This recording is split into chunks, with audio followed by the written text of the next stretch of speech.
सत्य गुरुदेवाय नमः। देखिए, प्रेमी ने पूछा है कि मदर्स डे, ये मदर्स डे क्यों मनाया जाता है? तो क्यों मनाया जाता? क्योंकि माँ की महिमा का गुणगान गाया जाए। इसने हमको जन्म दिया है, जिन्हें हमको जन्म दिया है धरती पर लाने वाली कौन है? हमारी माँ। अपने खून से हमको सींचती है, अपने विचारों से हमको पालती है, और कितना हमारे लालन पालन में कितना समय, कितने नींदें जो है अपनी कुर्बान करती है। जैसे एक बात पूछा भी है, रामकृष्ण ने अपने गुरु से पूछा, रामकृष्ण परमहंस ने अपने गुरु से पूछा कि माँ का कर्जा क्या होता है? तो उन्होंने कहा कि हम ऐसे बताएंगे तो उनकी समझ में नहीं आएगा, इसलिए उन्होंने कहा भैया हम तुमको एक जो है 5 किलो का एक पत्थर देते हैं, इसको अपने पेट पर बांध लो, और पेट पर बांध करके कल आना इसी समय, तब हम तुमको बताएंगे। भाई वो धीरे धीरे बांधे बांधे अपना दिन भर अपने कार्यभार में लगे रहे, और उसके बाद जब सुबह पहुँचे जा कर के बहुत परेशान, बहुत थके हुए, और उनकी हालात बहुत बिगड़े हुए थे। जब पहुँचे जाकर गुरु से पूछा, गुरु अब बता दो हमको कि माँ का कर्जा क्या होता है? तो गुरु ने कहा अब भी नहीं जान पाए।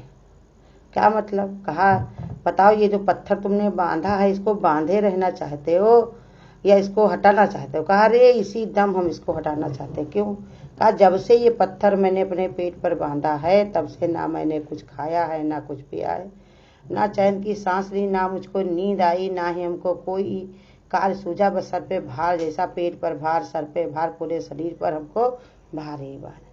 तो कहा देखो तुमने सिर्फ 24 घंटा ये पत्थर को बांधा तो तुम्हारे इतने हालत खराब हो गई। अब माँ देखिए 9 महीना तक उसको बांधे रहती है, लेकिन कितने प्यार से उसको कभी नहीं कहती है कि 8-9 मास गर्भ में रख कभी न जिया कुलाना, कभी भी उसका जी कुलाता नहीं है कि मेरा बच्चा गिर जाए या जल्दी से जल्दी हट जाए। वो कहती स्वच्छ शुद्ध मेरा बच्चा पैदा हो, जिसे मैं इतना खिलाऊं, प्यार करूं, माँ माँ कह के हमको वो पुकारे। कभी देखो दूसरा के बच्चे को अगर कोई ले लेगा, थोड़ी देर लेगा, कहेगा अपना बच्चा ले लो, लेकिन माँ कभी नहीं मिलती। वो सुबह से लेकर शाम तक अपने बच्चे को जैसे भी हो उसको खुश करने की कोशिश करती, लिए रहती है। अगर वो कभी डांटे मारे भी तो उसका उसमें प्यार होता है, उठाएगी जोर से, लेकिन लगेगा बिल्कुल धीरे से, जैसे गर्दा उसके जल गई हो। तो माँ की महिमा कोई गा नहीं सकता है। माँ की महिमा क्या कोई गाए? माँ तो मेरा जीवन सी, अंग अंग में बसी वही है, मैं तो हूँ माँ की परछाई से।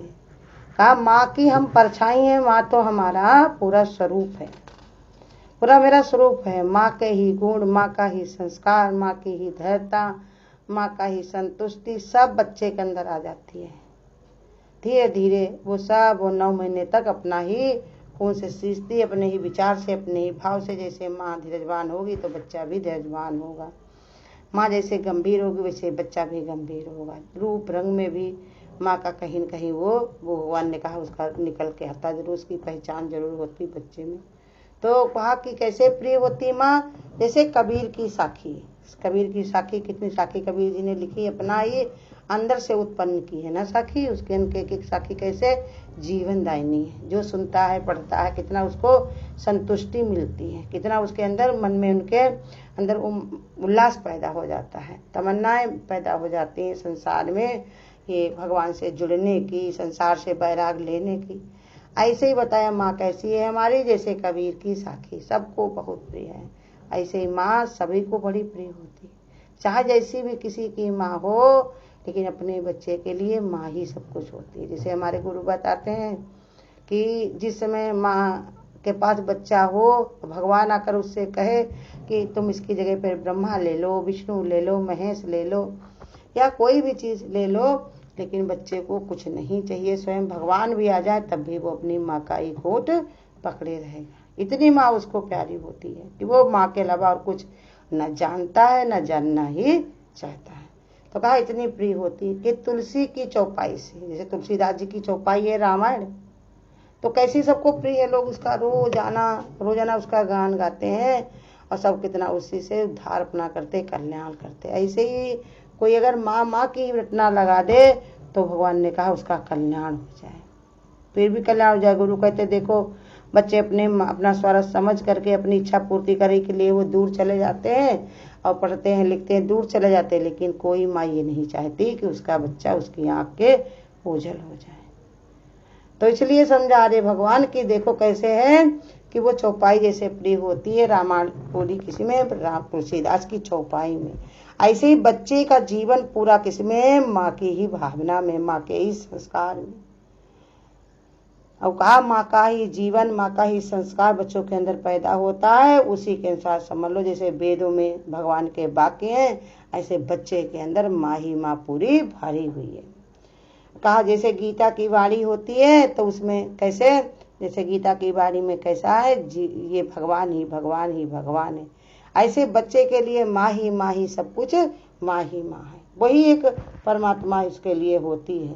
कहा कि कैसे, बिल्कुल एक बरगद की छांव की तरह, जैसे बरगद की छांव होती है तो वो कैसे होती, चारों तरफ से वो घिरी होती, कहीं से भी उसको भगवान ने कहा गर्मी नहीं पैदा होती, चारों तरफ से वो घनी होती।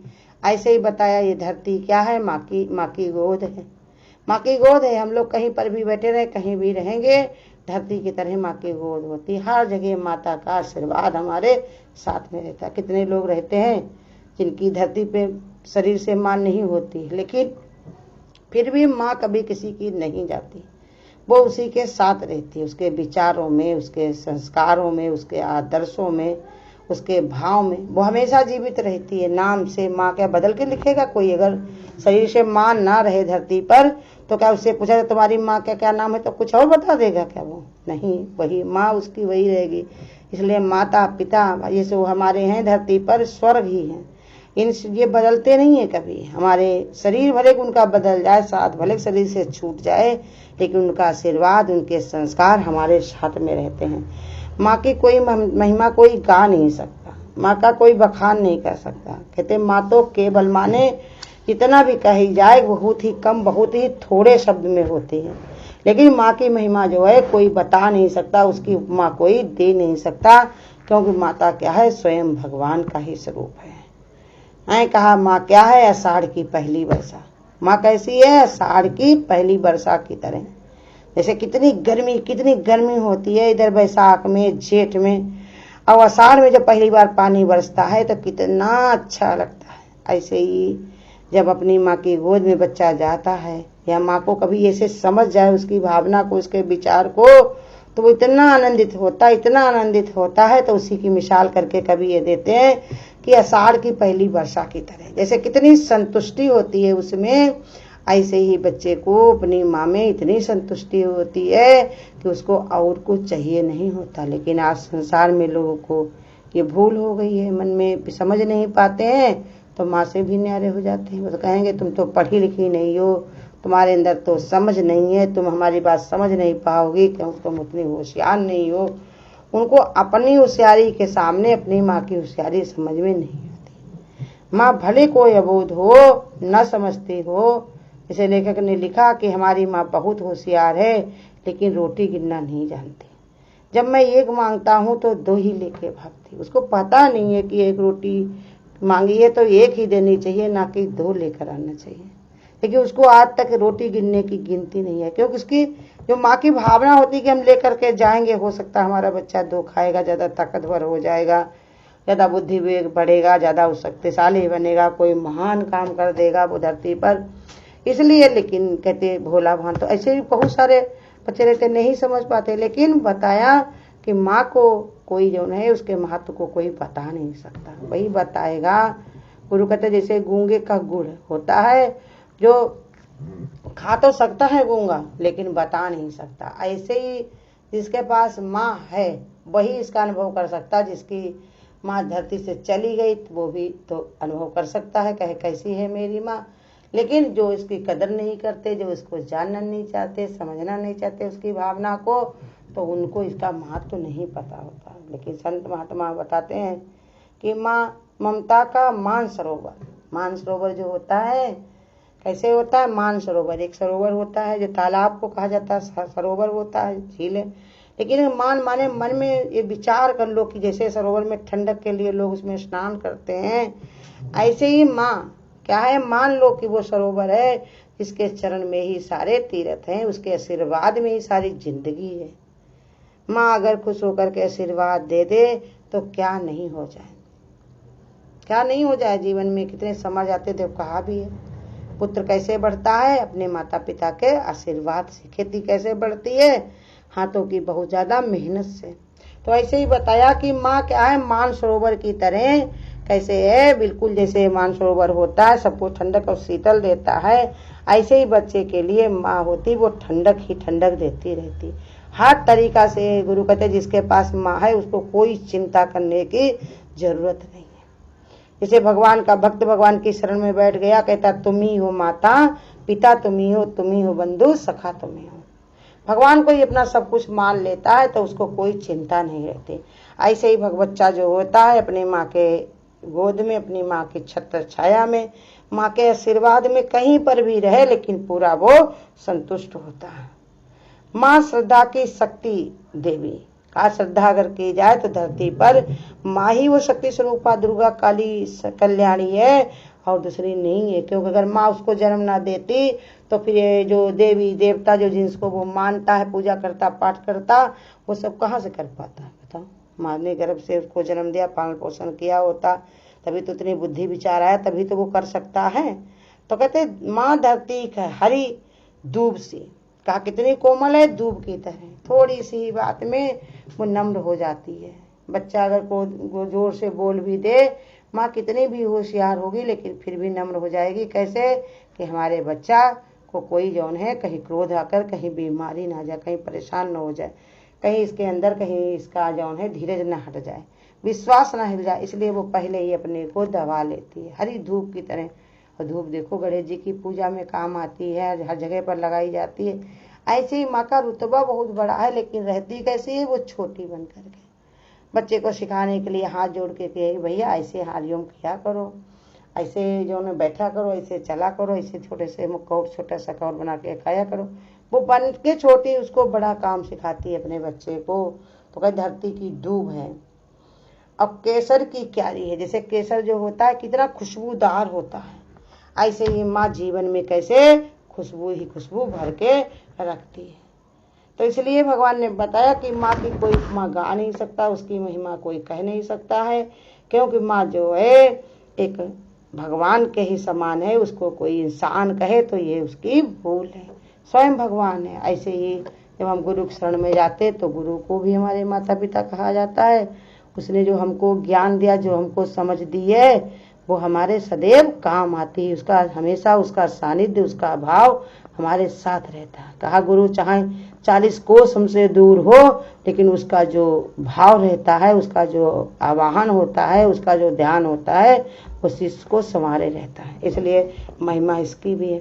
तो इसलिए कहा माँ धरती पर धैर्य सरीखी। माँ जो होती है बच्चे को अपना धीरज देना सिखाती है। अब वो हमेशा बच्चे को कभी धीरज को तोड़ने नहीं देती। माँ ममता की खान है, माँ के पास खान भरी है ममता की, दुलार की, प्यार की, कभी कमी नहीं होती। जब चाहे तभी बच्चा ले जा सकता, उसको कभी चाहना उल्टा नहीं होती है, वो हमेशा बांटती ही रहती है।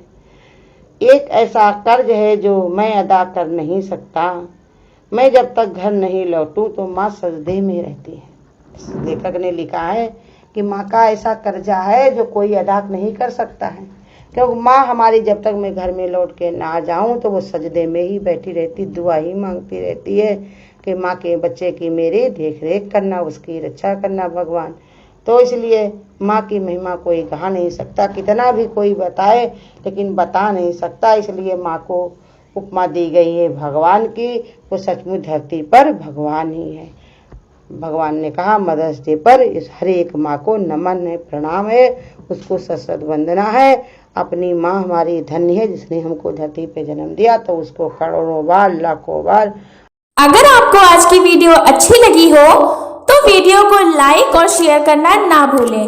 आगे की वीडियोस देखने के लिए चैनल को सब्सक्राइब करें और नोटिफिकेशन